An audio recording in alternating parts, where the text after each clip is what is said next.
Magandang araw sa inyo mga kaibigan, mga kalingap. Narito na naman tayo sa bahay ni Kuya Bal Santos Matubang. At dito nga mga kaibigan, gagawa tayo ng reaction video. No? At kasi doon sa naging live ni Papa Eds kagabi, may sinasabi doon si Papa Eds mga kaibigan, na abangan na lang sa vlog ni Kalinga Prab. Ako ay di ko alam kung ano yung aking masasabi at di ko rin masyadong kabisado mga kaibigan kung ano ba talaga yung nangyayari, kasi wala pang bulong sa atin, pero are nawa ay maayos yung kung ano man yung naging problema, kasi kagabi naputol yung kanyang live at nag-end siya kasi nakalutang daw siya, hindi siya makaget over doon sa nangyaring vlog mga kaibigan. At maraming ang mga followers at mga viewers ni Kalingap Edo mga kaibigan, mga kalingap, na nagme-message sa atin na baka yun na daw ang dahilan para sumunod sa Rochelle, pero ako harinawa ay hindi mga kaibigan, mga kalingap, kasi para sa akin, kung yun man yung opinion ng ilan ng mga nagbi-message sa atin at mga na maghihiwalay na ang EDSI dahil sinasabi nila doon na kaya malungkot si Papa Eds ay nagkahiwalay na. So hindi ko pa po sure mga kaibigan, pero ako, kung totoo man yung may message nila sa akin, nasasaktan ako kasi alam nyo naman na isa ako sa taga-suporta ng EDSI mga kaibigan. Taga-suporta tayo ng EDSI at kaya doon sa live nga ni Papa Eds kagabi ay 7 minutes pa lang ay nag-end na si Papa Edo. Pero dahil diyan, siguro magtanong din tayo kay Kuya Mel or doon sa mga nakapanood kung ano yung kanilang saloobin about doon sa naging live ni Papa Eds. Kasi para sa akin, siguro nagkaroon lang ng kaunting problema na hindi pagkakaunawaan at abangan natin sa live premiere ni Kalinga Prab mga kaibigan.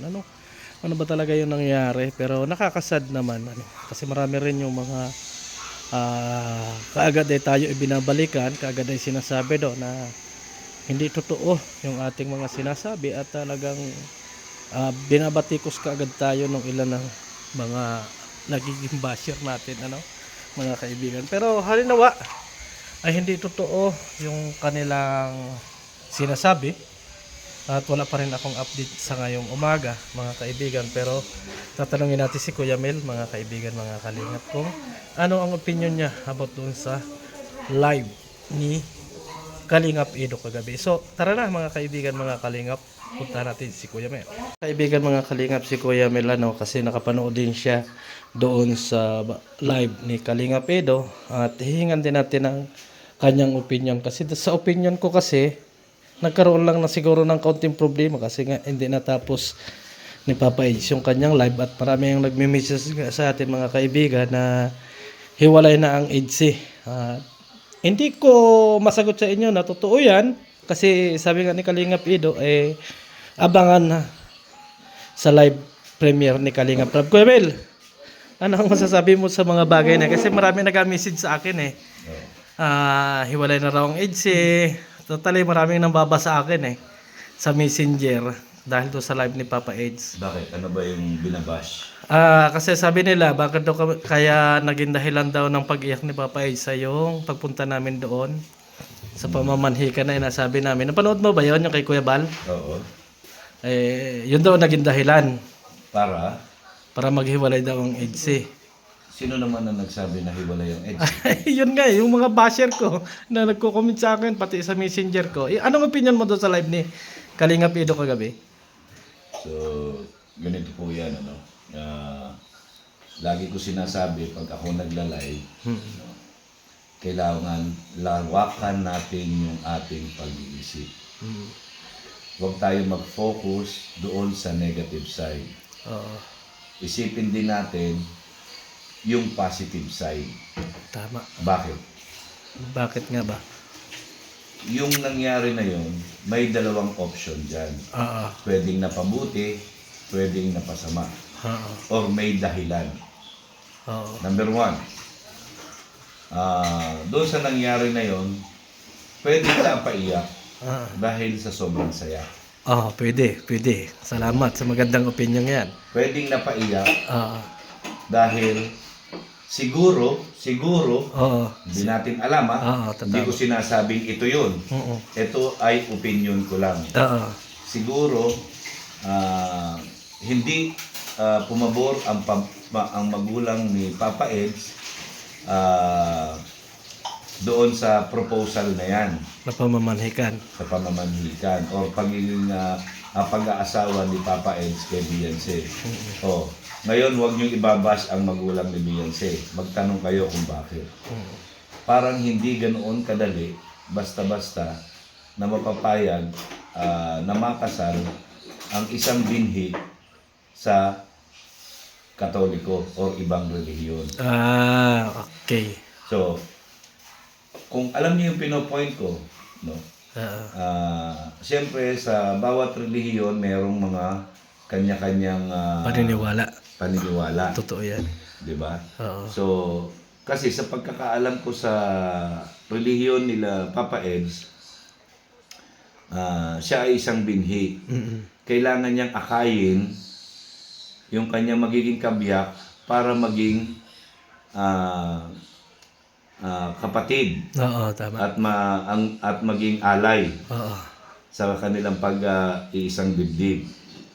Hindi ko ako sure, hindi ako sure, pero ito yung sa nalalaman ko o sa pagkakaintindi ko, meron hindi man siguro parehas na sinabi ko, pero merong similarity. No? So, pwedeng ganon kaya naiyak si Papa Eds dahil siyempre kung tutuusin, matagal niya nang binimithi at nagmamahalan naman sila, ngunit mayroong nagiging hadlang.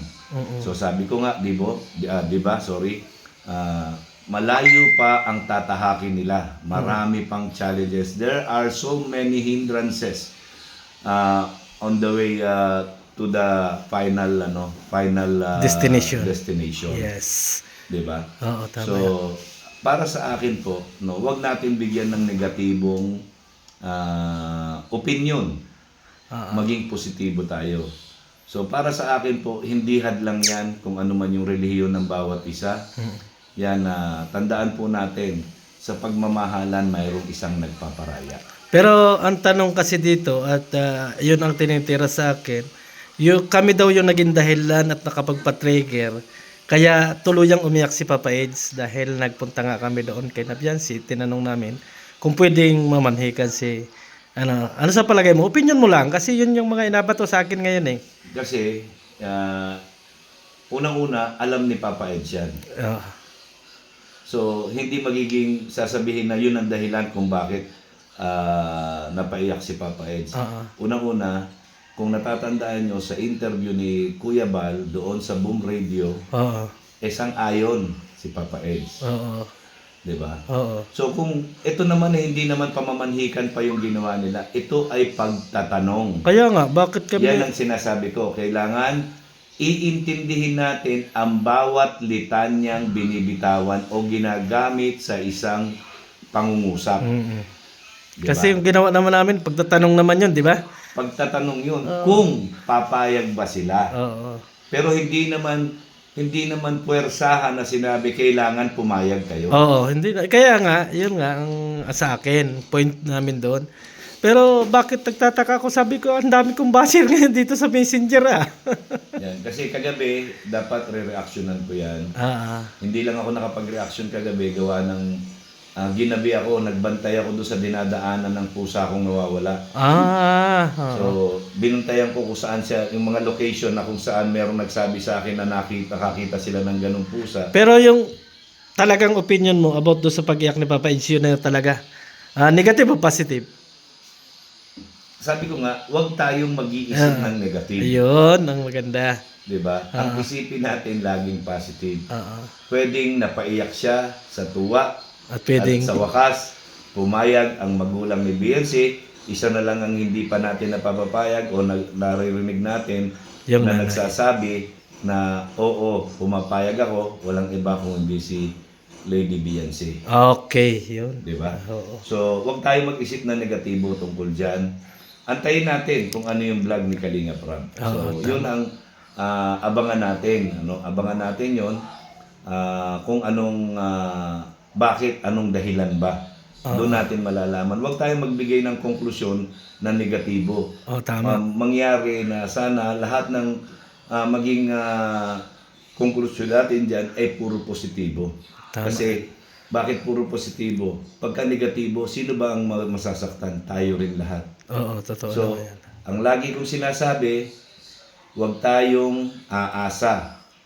Hayaan natin ang Panginoon o ang panahon ang magbigay ng tamang oras kung kailan dapat mag-isang dibdib ang dalawang nag-iibigan. So ayun, maraming salamat Kuya Mel sa opinion mo. Kasi sa totoo lang hindi pa ako makapagbigay ng opinion at hindi rin ako makapagsabi sa kanila na kung ano yung opinion ko kasi hindi ko pa sila sinasagot kasi ang dami nila eh. Ang dami nilang natirada sa akin sa Messenger pero sabi ko nga palaging ako ay nando sa side na kaya nag-iyak si Papa Eds doon na sinasabi nila sa live ay dahil naging masaya si Papa Eds, di ba? Yan. Ano po, abangan niyo yung abangan niyo mamayang gabi.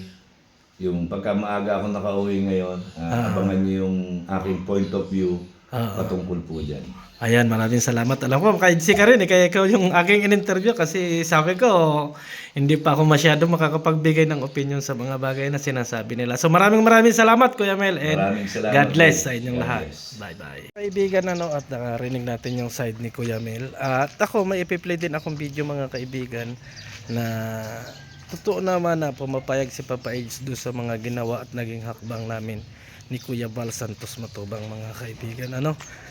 Para mas malinaw sa inyo at para malaman din ninyo na yung ginawa namin ay pagtatanong lang at hindi yon makakasira kung ano man yung iniisip ninyo at sinasabi ninyo about sa amin.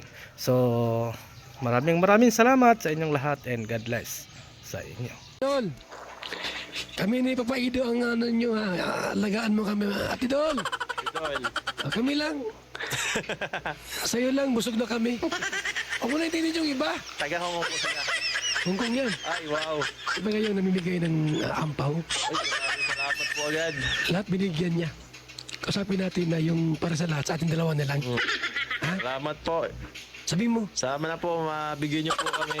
tayong dalawa lang. Kami lang daw po pala ni Kuya Val. Yes! Yun ang munang i-share yung iba kasi. Huwag na. Nakakalab yung iba eh. Basta ka lang yung iba. Kami na lang bigyan ni Ate Dol. Si Anna Ramirez Sinner. Ha? Ang binigay sa akin, $50. Ayos. $50 Hong Kong. $50. Oo. Ano yun? Makasampu kang $50 magkano rin yun? 500? Ano ba? 500? Makabili kang sapatos. Ay, oo. Makabili kang sapatos sa Hong Kong. Puro sapatos ng bahay ko. Marami ka na sapatos ay. Marami na. Ano Bigay man lang po yun. ano yung paa mo? Anong size ng paa mo? 9.5. Ay, 10 ako. Pagsad Philippines. 10 ang paa ko. Yung sukat. Masikip sa akin yan. Basta abangan nyo kami dyan. Opo. Malapit na po kami pupunta. Thank you na agad sa mga nagbibigay ng regalo. Thank you Yun. na po agad. Salamat po ang magbigay ng regalo. Mabati natin sa programa natin. Yung una magbigay po ng regalo sa amin, babatiin namin sa programa natin. Ay, ngayon. Walang katapos-tapos na pagbati. Uy. Ha? Para naman mga kaibigan masaya ang lahat. Yan po. Meron pa lang meet and greet. Meet and greet. May mga sasayaw pa nga daw po eh. Mayroon mga sasayaw. Sasayaw, nabalitaan ko eh. Aba naman talaga. Sasayaw, may kakanta kaso. Hindi ko alam kung kasama tayo yan kasi di na ako sikat eh. Ay, bakit ba nga? Baka may jowa ka doon. Wala. May jowa ka doon. Paano si Beyonce pag may jowa ka doon? Tayo na pamihira naman. Basta kami po ay iikot dyan po. Mablog-vlog kami. Di na ako. Mablog-vlog kami dyan. Interview. Yeah. Ha? Malive-live tayo. Ito pinakano natin dyan. So bukas ang alis. Bukas. Ilan tayo lahat? Di ko po nabilang kasi mas madami. Pero mga 30 daw? Mga 30 kasi sa atin pa lang syempre. Ilang ano yan? Walang mga pamilya. Ilang service ang nadali niya pag marami? Yung iba pa yata po may service. May dala sila? Yung iba yata. Sino? Sila ano yata po sila. Mikoy yata. Meron, ganda kung may mga service yung iba para yung, Kasi di na yata kakasya eh. hindi na. Ang dami natin. Sa akin dalawa. Saan pa yun mga ano? Yung iba wala mang service. Ako makikisabit lang ako eh. Hindi pwede mag-commute. Si Kuya Gilo nga, nag-una na kanina eh. It's 100. Nag-una? Ano sinakyan? Commute lang daw siya. Excited ano? Excited si Gilo mahuli. Kasama si Jilo. Apo. Excited no? Kasama si Pure Health. Oo, sinama ni Kalinga Prab. Sure. Kawawa si GP. Ayun lang. Hindi kasama. Magtampo yan. Ay, hindi pwedeng iwan na si Isla. Takot sa asawa yun ay. Hindi pwedeng iwan niya. Halimbawa sila magbiyahe. Rapado siya. Hindi talaga. Narapaduhin yun. Ikaw lang maalis, ako maiwan. Ano ka? Pwede yun. Iwan si JP. Si Pure Health kasama yun. Oo, Mga kaibigan. naman eh. Lagi kasing iwan si Kuya Pure Help dito. Hello kay Evelyn Talagtag. Inday Siva. Esther Gilboy. Hello po. Walang date kayo ni Beyonce? Nagkain po Saan? sa HP. Sa Hotel Plaza? Hindi naman hotel yun. Hindi hotel yun? Parang coffee shop. Parang ganun. Wala kayong dalawa lang. Kami lang at ano lang para Huwag magsama ng wala iba. nang iba at para mandisturbo. Huwag magsama ng iba pag may lakad kayo. Wala Kayong akong dalawa. vlog eh. Baka i-vlog pa ko kung Kaya nga, kasama ako ng iba. Pangit yung vlogger to, isasama mo, iba-vlog ka niyan. Baka bumulong-bulong Mamarites pa yan. Kaya nga, pagka may kasama mo ang jowa mo, huwag kang magsama ng iba. Para pwede kang magdukot-dukot. Hindi naman. Hindi naman pala yung ano eh. Hindi naman yung vlog sa Kalingap. Hindi Kaya naman nga. Kalingap Rabi. Di ba para mas maging ano, maging... Sinong gumasto? Si Bensi. Ikaw. Si Bensi. Hindi pwede bumastos ang ano, syempre. Ang beneficiaries. Oo. Mas Wala mapira akong sa... pera eh. Anong wala? Mas mapira sa'yo yun. Yun lang. Mas malaki ang pera. Ay, nag-birthday ka pala. Malaki nakuha mo. Parehas kayo? Parehas lang. Parehas lang. Estudyante man siya. Estudyante nga siya eh. Marami siyang projects. Tama. Kaya ako nang bahala. Ikaw nang bahala. Tumutulong eh. Oo naman. Ikaw muna. Ano yan eh, kumbaga sa ano eh, beneficiary mo na, jowa mo pa. Si Dr. Kasama sa Dr. Lab. Ay, iwan. Iwan. Alamin mo kung kasama sa Dr. Lab. Balita ko, iwan niya ta si Doc kasi Manok. wala nang nag-sponsor. Wala nang budget eh. Walang nang channel. sponsor pala. Sa akin, ang lakad ko, ang nag-sponsor, si Kalinga Prab. Ah. Siya nagbabayad.